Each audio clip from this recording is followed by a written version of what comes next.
¿Qué tal, chicos? Buenos días. La clase de hoy vamos a trabajar la diferencia entre los bloques regionales y las organizaciones internacionales. Recordemos que las organizaciones internacionales son organismos que por lo general dependen de las Naciones Unidas y que, como todos sabemos, las Naciones Unidas es un organismo supranacional.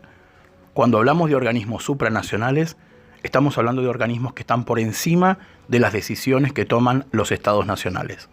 Es decir, que este organismo puede interceder ante una decisión eventual que tomara cualquier estado-nación, cualquier país.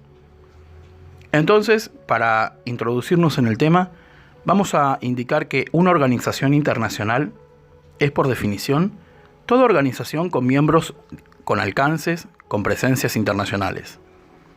En el uso común, el término es generalmente reservado para las organizaciones intergubernamentales, como por ejemplo las Naciones Unidas, que, como ya dijimos, también se la denomina organización supranacional, el Consejo de Europa o la Organización Mundial de Comercio, cuyos miembros son estados soberanos o de otras organizaciones intergubernamentales o supranacionales. Sin embargo, ante la evolución y como producto de la globalización, existe una distinción reciente entre organización internacional pública u organización intergubernamental y bloques regionales. La creación de los bloques regionales son en general comerciales, continentales y están guiados por líderes regionales, con el propósito explícito o implícito de aumentar el poder de negociación frente al resto del mundo. Como por ejemplo, en México, con el bloque regional NAFTA. En nuestra región, tenemos el bloque regional Mercosur. En otro orden de cosas, tenemos que definir también en qué ciudades se encuentran las sedes de los principales bloques regionales del mundo. A pesar de que el aislamiento de Estados Unidos y el surgimiento de hombres fuertes en otras potencias ha derivado en una importante crisis del multilateralismo, Estados Unidos, sin embargo, sigue siendo fundamental en un mundo hiperconectado. La existencia de ciudades de influencia global, donde se encuentran las sedes de las diversas organizaciones internacionales, dan fe de ello. La Organización de las Naciones Unidas, ONU, es la organización internacional más conocida.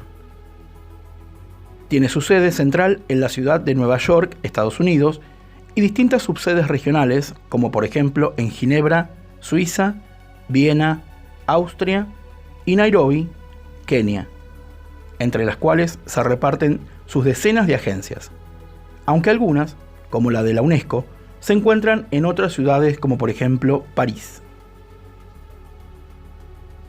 ¿Cuánto dinero se emplea en la ONU?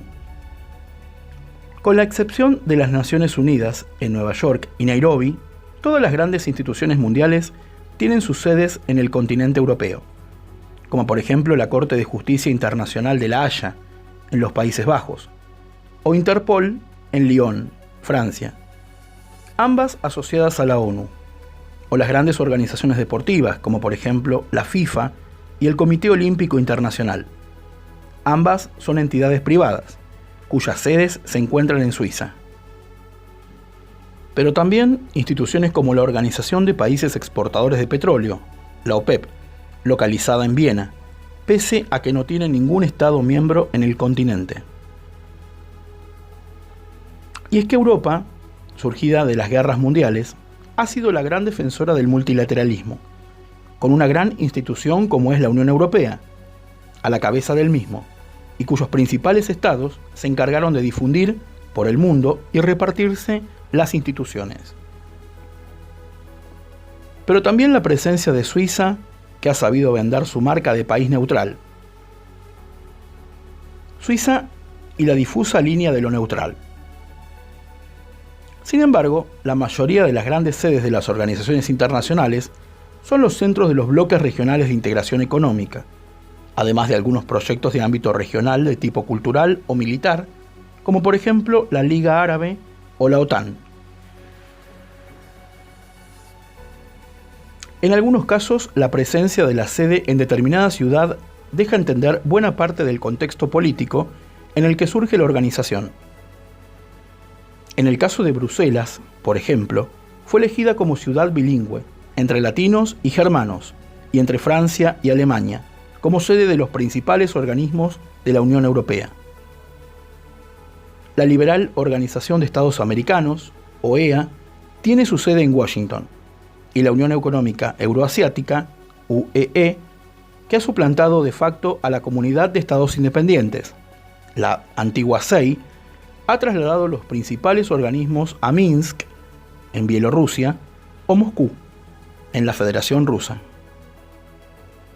Sin embargo, una de las paradojas más fuertes de esta mundialización de las actividades sociales, políticas, económicas e ideológico-culturales que supuestamente tienden a unificar a los países del globo es que se ha producido una regionalización del mundo, visible en la creación de bloques económicos, tendientes a hacer más viable la competencia entre las naciones. Esta creación de bloques se propuso, en todos los casos, como objetivo central eliminar las restricciones comerciales entre los Estados miembros a través de zonas de libre comercio y de uniones aduaneras. Su creación, de todos modos, no supuso nunca la ausencia de desigualdades y conflictos al interior de cada bloque económico, reproduciéndose en otras escalas las nociones de centro y periferia, que se observan a escala planetaria y a escala nacional. Se pueden reconocer 5 modalidades diferentes de integración en relación con los objetivos iniciales propuestos, sus modificaciones posteriores y las posibilidades reales de llevar a cabo dicha integración regional. Estas modalidades son: 1. Área de preferencia arancelaria o de tarifas preferenciales. Se trata del nivel más elemental de acuerdos, relacionado con la reducción arancelaria para cierto grupo de productos entre los países asociados. En este nivel de integración se encuentran, por ejemplo, Chile respecto del Mercosur, al que pertenece solo como un Estado asociado. También Bolivia. 2. Zona de libre comercio. En una zona de libre comercio se eliminan las barreras arancelarias y pararancelarias hacia el interior del bloque, pero cada país miembro mantiene dichas barreras con los países externos. Un ejemplo de esta integración es el Tratado de Libre Comercio de América del Norte, TELCAN o NAFTA. 3. Unión aduanera. La unión aduanera consiste en la adopción de un arancel externo común a los productos provenientes del exterior del bloque y la fijación de políticas comerciales comunes. Parcialmente alcanzó esta etapa de integración el Mercosur, aunque su objetivo es el de establecer un mercado común. 4. Mercado común. En este nivel, el objetivo se amplía a la libre circulación de bienes, servicios, personas y capitales. 5. Unión económica. Una unión económica significa hasta el momento el nivel de máxima integración entre países y se corresponde con el nivel anterior más la fijación de políticas monetarias comunes, por ejemplo, una moneda única, y la creación de organismos gubernamentales, supranacionales, con políticas comunes en materia de seguridad, trabajo, salarios, pensiones, condiciones laborales, etc., educación y producción. Un ejemplo de unión económica es la Unión Europea. Tal como definimos los objetivos de los bloques regionales, encontramos que a su vez los bloques económicos trabajan principalmente para reducir barreras de impuestos en el comercio entre las naciones, proteger a los inversionistas, incentivar las economías, entre otros asuntos. Seguidamente se enumerará la lista de los principales bloques económicos en el mundo. La ASEAN, Asociación de Naciones del Sudeste Asiático. La SADC, Este bloque, también conocido como la Comunidad de Desarrollo del África Austral. El Benelux es un bloque cuyos integrantes son Bélgica, Holanda y Luxemburgo. La Unión Europea, el Mercado Común Centroamericano, la Comunidad Andina de Naciones,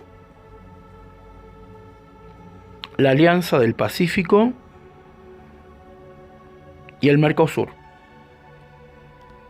Bueno, muy bien, espero que les haya gustado el video. Nos vemos en la siguiente clase. Hasta pronto.